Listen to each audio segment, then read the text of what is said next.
Robin, you know my dad,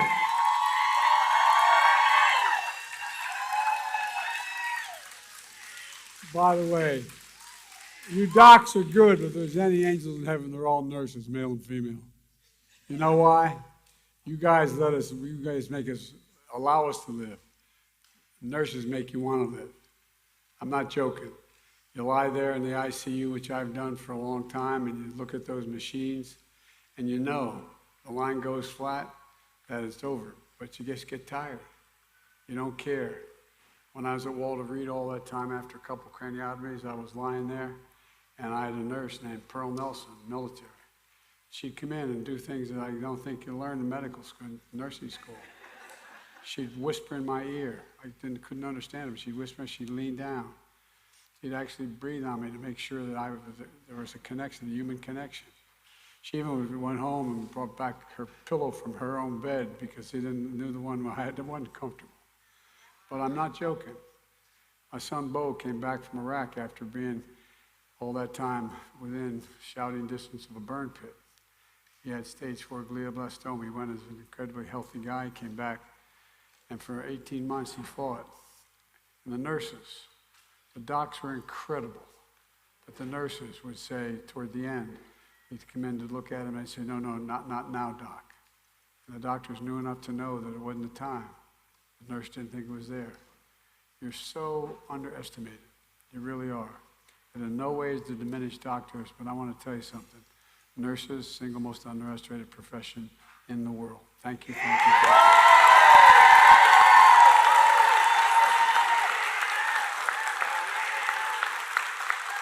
And Robin, talking about her journey. My dad, if you have a seat, please take it. If you don't, come on up on stage with me. You know, and Robin, thank you for the introduction. Robin, my dad used to say it a little differently. My dad used to say everybody needs a little bit of breathing room. Just a little bit of breathing room. At the end of the month, can you, in fact, pay your bills and still be certain your family's going to be okay? We lived in we weren't poor, we were a typical middle-class family. 4 kids, we lived in a 3-bedroom split-level home with a grandpop. And my headboard was up against the wall where my dad's on the other side, my dad and mom. One night I remember my dad, you could hear how restless he was. I got up the next morning, I was in high school, my senior year. I said, what's the matter? Mom, what's wrong with my dad? He said, his company just dropped health insurance.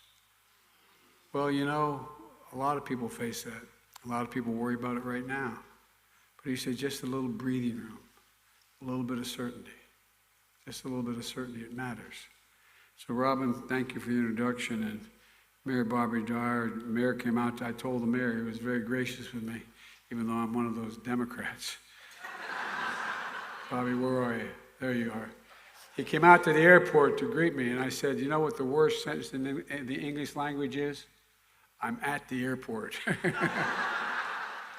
Thank you again for your graciousness, Mr. Mayor. I appreciate it very much. And to all the mayors stand up. Come on, all the mayors stand up.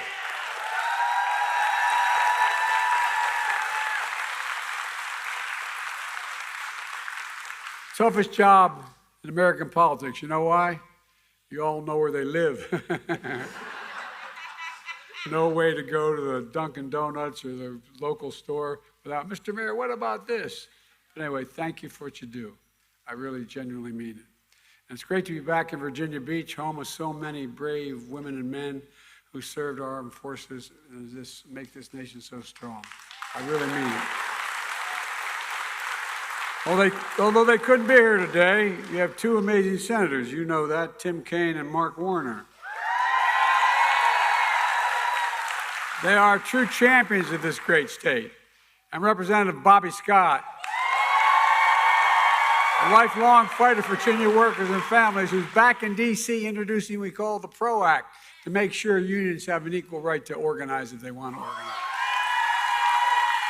I want to thank all the healthcare workers here today. I really mean it. Thank you, thank you. By the way, you care for people when they need it most.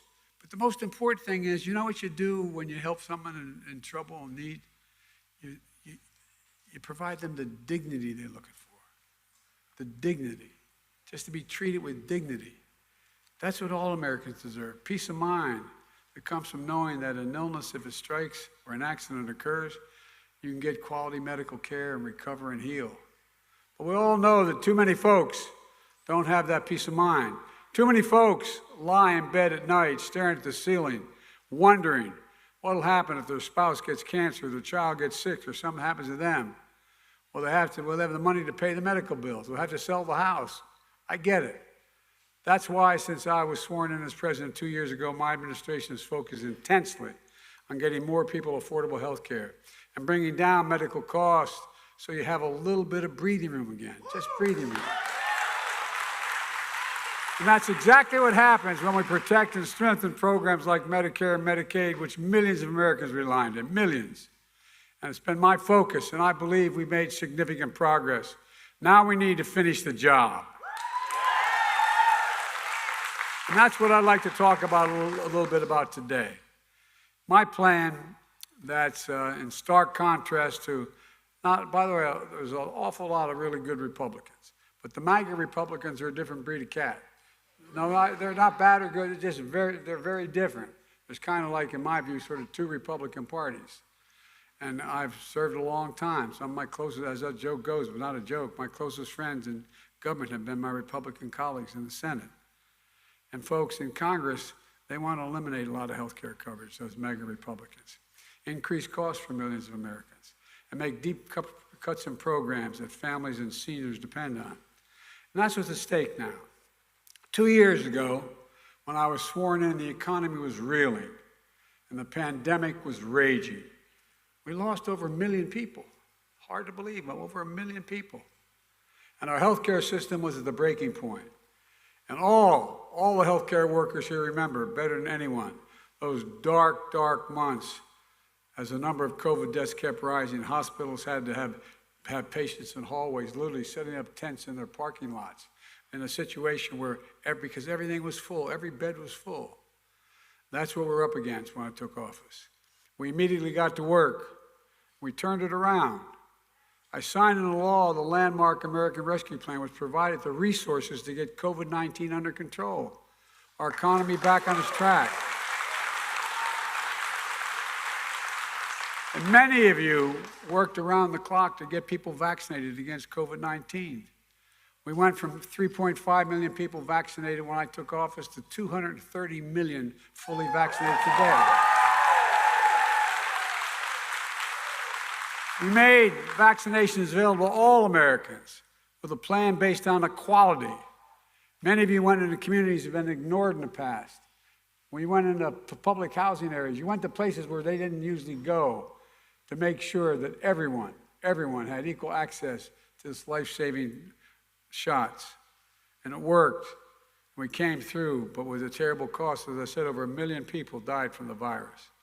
In addition, we expanded health insurance for millions under the Affordable Care Act by making it easier to sign up and by making it cheaper to get better health care and affordable care, saving families $800 a year. Where I come from, $800 matters. The result is more than 3 million people have newly signed up to the Affordable Health Care Act. Today, more Americans have health insurance under the Affordable Health Care Act than ever before. And folks, it didn't stop there. Americans pay more for prescription drugs than any nation on earth. Let me say that again. The United States of America, we pay more for prescription drugs than any nation on earth. And I've been fighting for years as a senator, then as a vice president, to get Medicare to be able to negotiate lower drug prices for these companies. Guess what? The only outfit they couldn't negotiate with, but that's how the VA works, and it should work. They negotiate, so we're only going to pay X amount of dollars for that particular treatment.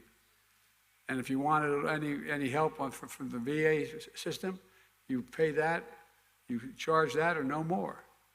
Well, finally, we got it done. I signed the historic Inflation Reduction Act. We took on powerful interests, bring down health care costs so you can sleep better at night. And it's had profound impact. For example, 1 in 10 Americans, 1 in 10 Americans has diabetes. Every day, millions need insulin to control their diabetes and to stay alive. Insulin has been around for 100 years. The cost to make that drug and package it is make it $10 and package it $13.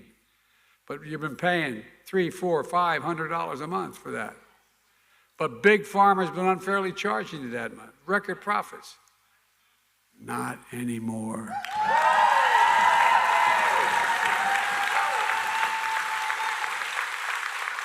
We capped the cost of insulin at $35 a month for seniors on Medicare. When I introduced it, it was for all Americans. Got over 200,000 kids with type 2 diabetes. They're not covered. But guess what? Type 1 diabetes. It saves their lives. But here's the deal. Some of my friends cut out everything but the Medicare piece. But guess what? We've got it covered for everybody. We've got to finish the job. And by the way, look at the profit margins of these companies. They're hundreds of billions of dollars. It's not like they're getting hurt. Come on. Let's cap the cost of insulin at $35 a month for every single American who needs it. We're the only country that doesn't do that. This law also caps out-of-pocket drug costs for seniors on Medicare at a maximum of $2,000 a year, no matter what drug you have to take. Total. And a lot of you know we're making real progress in my cancer initiative. Cancer drugs, though, can cost up to $10,000, $12,000, $14,000 a year. But you're never going to have to pay next year more than $2,000 a year for all the drugs you can take. Plus, if drug companies raise prices faster than inflation rises, they'll have to pay Medicare back the difference. And guess what? It's not only fair, it reduces the deficit when you do that. Folks, we're really giving Medicare the power to negotiate lower drug prices, just like the VA has done for years for veterans. Bringing down prescription drug costs doesn't just save money for seniors and Medicare. It's going to have a significant effect on the federal deficit. It's going to lower the debt by $159 billion. And you say, well, how can that be, Joe? Well, right now, the government, our tax dollars, pay out through Medicare the help for the prescription drugs. If they have to pay out $159 billion less for prescription drugs, then it reduces the deficit. So, folks, it's a win-win. It saves taxpayers money, it makes Medicare stronger, and it reduces government spending overall. For years, we've been trying to make that happen, Democrats and Republicans. For years, Big Pharma has been able to block it, but at long last, we got it done.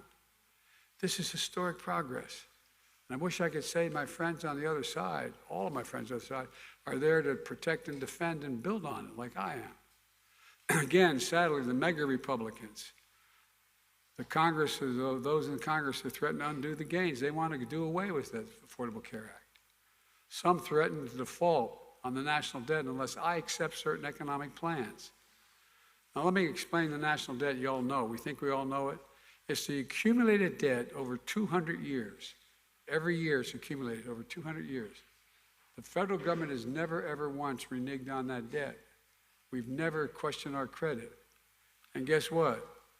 Let's remember, the last administration increased the federal debt by 25%. The 200-year debt, in 4 years, they increased it by 25%. 200 years. And folks, how did Congress respond? Well, quite frankly, they did the only responsible thing. They paid the debt. They voted 3 times to keep paying America's bills, to pay the debt without preconditions, without a crisis. If they paid the American debt then, why in God's name are they threatening not to pay it now? So folks, it's not all the other team. I'm not saying everybody on the other team says that. But it's just politics. And we've got no business playing politics with the lives of the American people and our nation's economy. Folks, and by the way, you know, you hear ads of the big spending Joe Biden. In 2 years, I reduced the debt $1.7 billion. $1.7 billion. The largest deficit reduction in American history. And I met with the new House Speaker, who's not a bad guy, about how we should proceed to settle our differences without jeopardizing the full faith and credit of the United States of America, which would be a disaster in terms of our economy. Here's what he said, what I said to him, actually. Instead of making threats about default, which could be catastrophic even if it doesn't happen because the markets around the world begin to hedge against it and it affects economies, let's take that off the table. And let's have a conversation about how we're going to grow the economy, lower the cost, and reduce deficit, each of us.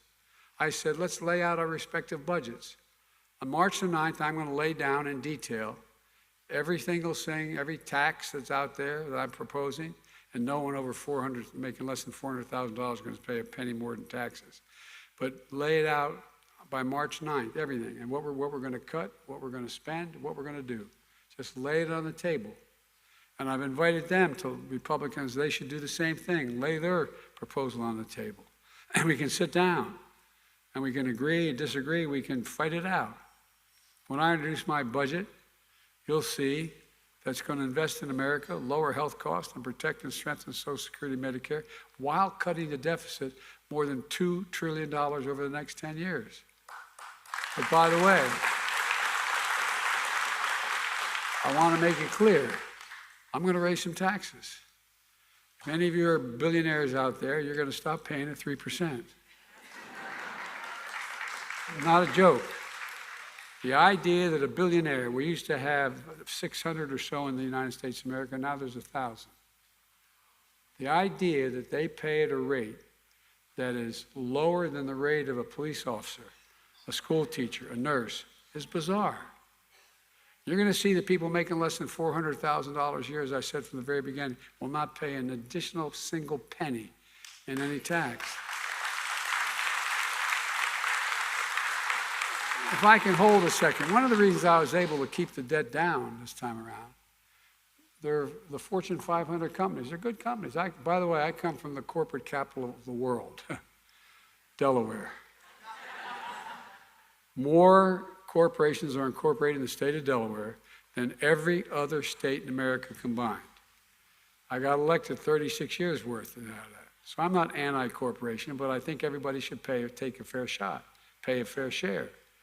Now look, here's the deal. Reason why I was able to lower the deficit and still expand programs like healthcare was there were 55 corporations in 2020 when I came to office who made $40 billion and didn't pay a single penny in tax, not one penny. Well, guess what? I did a terrible thing. I got passed overwhelmingly with just my team's vote. I got passed a 15% tax. My God, 15%. Raise your hand if you'd accept a 15% tax. No, I'm not joking. Well, it raised enough money to allow me to do the things I've been able to do. 15% minimum tax. Like I said, $40 billion in profit. That's just 55 corporations. We're paying zero. As for my mega Republican friends, they say they want to reduce the deficit. We did the math. Based on what we know so far, they could change their minds. Their plans would explode the deficit, increasing it more than $3 trillion over the next 10 years. Here's what they want to do. They want to cut taxes for the very wealthy, again. They want to cut taxes for large corporations. They want to take back the power we just gave Medicare and Medicaid to negotiate, which would raise prices. And they would have a huge giveaway to Big Pharma and cost taxpayers billions of dollars. And if they say they want to cut the deficit, but their plans actually would explode the deficit, how are they going to make the numbers add up? What are they going to cut? That's the big question. For millions of Americans, health care hangs in the balance. Will they continue to fight to cut the Affordable Care Act and make health insurance more expensive for millions of Americans? Republicans have been trying to undo the Affordable Care Act since it passed 13 years ago. They voted to change or repeal the act, it's a fact, it's on the record, more than 50 times in 4 years that it existed. 50 times. And they made repealing it part of virtually every Republican budget since the law was passed, from the Trump administration budgets to congressional budgets to their budget plans for just this past year. So let's be clear about the consequences. If you get rid of the Affordable Care Act, it would mean that more than 100 million Americans with pre-existing conditions would lose the critical protections they have now. The only reason people with pre-existing conditions who are on a private insurance are able to pay is because they have the Affordable Care Act. But by the way, you cut the Affordable Care Act, millions could lose free preventive care like cancer screenings. Millions could lose basic services like maternity care, which insurers would no longer have to cover. Up to 3 million young adults will lose access to their parents' health insurance, which they're on right now, if the Affordable Care Act goes. They're the facts. Not making any of that, as they used to say, is no longer relevant. But Google it, you'll see. And nearly 40 million Americans would be in danger of losing health coverage completely. That includes millions of low-income Americans who currently get their health insurance through Medicaid, which the Affordable Care Act expanded in 39 states. And it includes millions of middle-class and working-class families who currently are covered by the ACA marketplace. Even if they did manage to keep their health insurance, it would cost them thousands of dollars more per year than it does now. That's just a glimpse of the damage of repealing the Affordable Care Act would do. The MAGA Republicans in Congress do they still want to cut Medicaid? Well, the former Trump budget director, who's now advising them, that is the Republicans in the House, on their fiscal strategy, has a plan to slash over $2 trillion from Medicaid. Well, whether it gets passed, that's the plan, okay? He wants to end Medicare expansion under the Affordable Care Act. And then additional deep cuts that could lead to nearly 70 million people losing critical services. Most of them are seniors, people with disabilities, and children. Some could lose their health insurance altogether. Millions of seniors and people with disabilities who depend on Medicaid to help pay for their home care, including home health aides, could lose their ability to remain in their homes. And by the way, it saves the government money if they're home and not in a nursing home. And those long waiting lists for home care, which has gone down under the last 2 years, last 5 years, 20% would likely rise again, and states with no waiting lists would likely have them again. Medicaid also pays for nursing home care for about 2/3 of all Americans who live in nursing homes. Cut Medicaid, and the quality of care in nursing homes goes down because the help goes down, the salaries go down, access goes down. Rural hospitals across the country that depend on Medicare to cover uncompensated care could close their doors. Already more than 500 rural hospitals across the country are on risk of closing. You know what the statistics show? If in fact you have a serious accident and you're in a rural community, you have a 4 times greater chance of dying than if you had the same exact accident in a community that is more populated, because you can't get to the hospital. You can't get many places throughout the Midwest. You have to drive 30, 40 miles to get to a hospital. By that time, you're dead. Not a joke. It's not hyperbole, it's a fact. And so folks, look. In fact, from 2010 to 2021, over 130 hospitals did close. Entire communities depend on these hospitals. Getting Medicaid would shut many of them, not getting Medicaid would shut many of them down. Studies show further that the more likely you are to pass or have serious injury, the further you are from access to a hospital. The time when so many of our kids are dealing with painful mental health challenges, millions could lose access to mental health care as well. At a time when so many of our loved ones and neighbors are struggling with opioid and epidemic, and the millions could lose access to drug treatment facilities. It would be devastating. What about Social Security and Medicare? Well, are they safe? During the State of the Union, as some of you may have seen, I've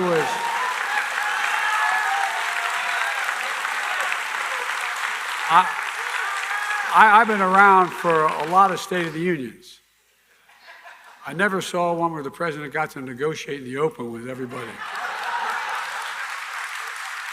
I was pleased to see so many Republicans stand up. Remember when Marjorie Taylor Greene was yelling, "Liar, liar, Biden's a liar"? I'm going to be good. I'm going to be good. We don't want to cut anything. When I asked, I said, okay, you don't want to cut anything. Everybody who says we're not going to cut Medicare or Social Security, when I asked them to join us and reject the cuts in Medicare, wasn't it something? They all stood up. They all stood up. And they're all on camera. Got all their pictures. Like I said, I believe in conversion. Maybe they found, as my grandfathers, maybe they found religion on Social Security and Medicare. I sure hope so, all kidding aside. But I'll believe it when I see it. For example, Senator Rick Scott of Florida, the guy's been saying for a year, for a long time, that he wants to sunset Social Security and Medicare every 5 years. What that means is every 5 years it comes up, if you don't vote for it back in existence again, with the same, exactly like it was, it goes away. Or you can reduce it. You can do whatever you want. But every 5 years it has to be voted on. Now he says, never mind, don't need to do that. Although I noticed he didn't say never mind about Medicaid and the Affordable Care Act. They're still in the chopping block, even in Senator Scott's plan. Look, make no mistake. If mega Republicans try to take away people's health care by gutting Medicaid and the Affordable Care Act, I will stop them.